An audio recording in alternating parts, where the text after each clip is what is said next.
1. What is an ICO? An ICO is a recently emerged concept of crowdfunding projects in the cryptocurrency and blockchain industries. ICO stands for Initial Coin Offering. It's an event, sometimes referred to as crowd sale, when a company releases its own cryptocurrency with a purpose of funding.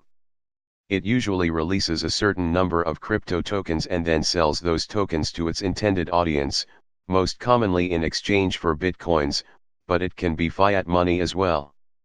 As a result, the company gets the capital to fund the product development and the audience members get their crypto tokens shares.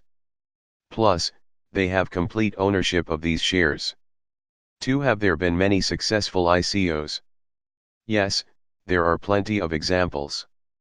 The first project to ever launch an ICO was Mastercoin. It managed to secure $5 MLN worth of bitcoins in 2013 selling their own tokens. Many other companies followed the example, like Ethereum in 2014, or Waves in 2016, raising over $18 MLN and $16 MLN correspondingly. ICO is a proven and efficient way of kickstarting crypto projects, provided that the product is in demand and there's a solid team working on it. 3. How is ICO different from IPO? There are indeed some parallels between the concepts of initial public offering and ICO. However, there are several key differences. For one, a company's shares, released during an IPO, always denote a share of ownership in the respective company.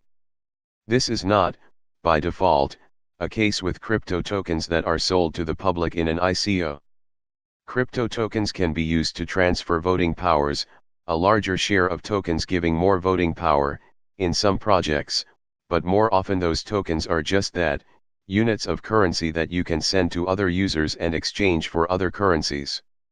The other crucial difference is that IPOs are heavily regulated by the government. This requires a partaking company to prepare large amounts of paperwork before releasing its shares.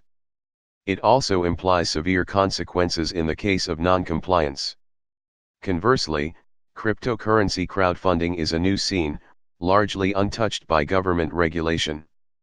That means that any project can launch an ICO at any time with little preparation and any person can take part in it and contribute their money, no matter what country they are from. This liberal environment carries both new opportunities and risks when compared to the more conservative IPOs. 4. What else are ICO crypto tokens good for? It depends on the particular project. Sometimes, they may have some additional features.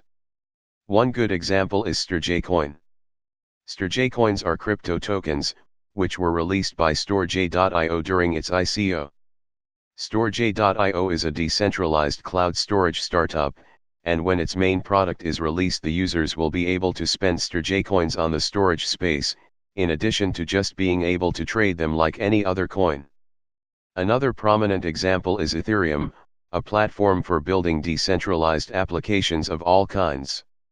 The company's tokens called Ethers are actively used to maintain the operation of apps that have already been built upon the platform.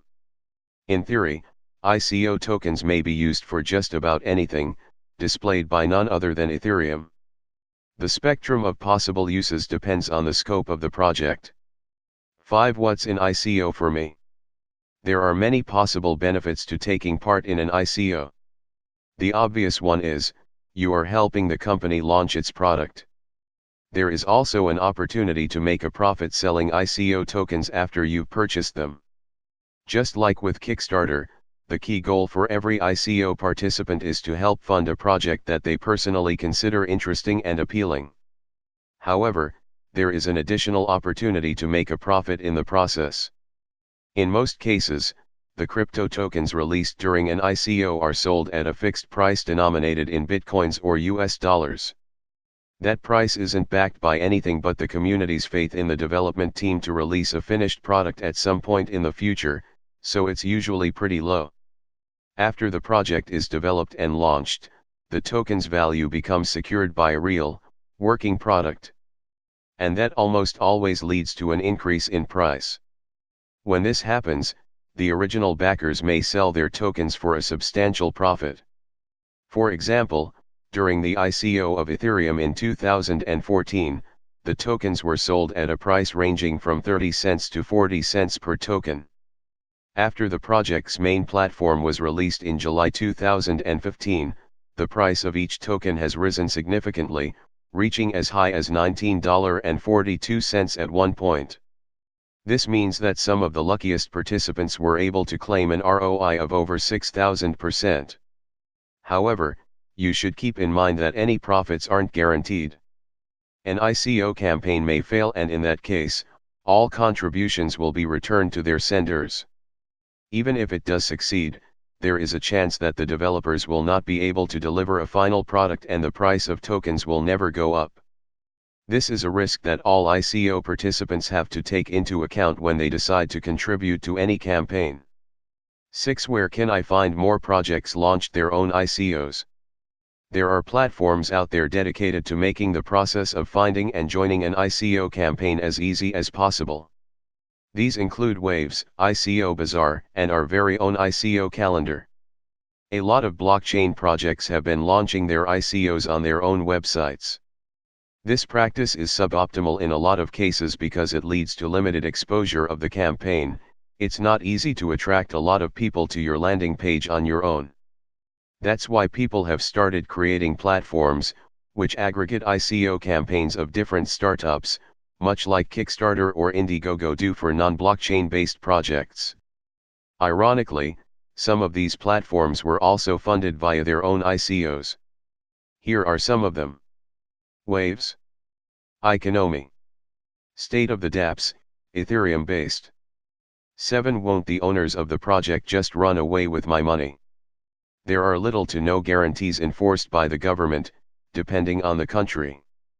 However, by now most companies that have launched their ICO campaigns impose restrictions on themselves to provide sufficient trust and transparency for the contributors.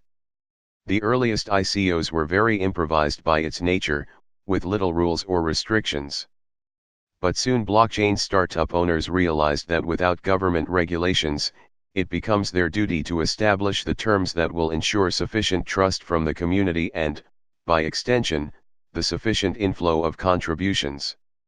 This has resulted in a number of self-imposed restrictions. Here are some of them. Storing the contributions of the community members in escrow wallets. In order to access the funds stored in an escrow wallet, the owners need several private keys. One of the keys is usually owned by a trusted third party uninvolved in the project development. Establishing a legal entity for the company and documenting a set of terms and conditions of the ICO. Take a look at the upcoming ICO of Humanic, which is a good example of a well-thought-out campaign. A detailed white paper and roadmap, clearly defined goals for the project, commentary from independent expert, and the fact that the developers have chosen to reveal their identities, these are all signs of a legitimate campaign.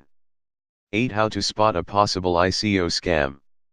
There are several signs of a potentially fraudulent ICO: anonymous developers, the lack of an escrow wallet, and unclear or unrealistic goals are among the most telling ones. The cryptocurrency community has had to deal with a number of scam ICO campaigns over the past several years. There are some red flags which are common for most of these campaigns, and by detecting which you can avoid potentially dangerous companies. The developers of the project are either anonymous or unknown to anyone in the community. If the people behind an ICO don't put their reputation on the line, they are more likely to feel safe while pulling a scam. No escrow wallet for contributions. If all keys to the contributors' donations are concentrated in the hands of the owners of a project, nothing is stopping them from running away with the money. Unrealistic/unclear goals. When a project doesn't have a clear-cut, realistic roadmap, it means that the people behind it don't know what they're doing, at best. At worst, they don't really care because they aren't actually going to do anything. Lack of transparency.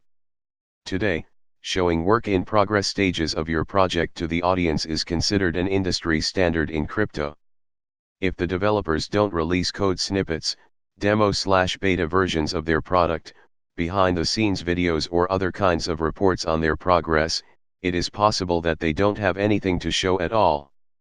If you have found an ICO campaign which displays any of the above signs, and, especially, any combination of them, it is best to avoid contributing any money to it.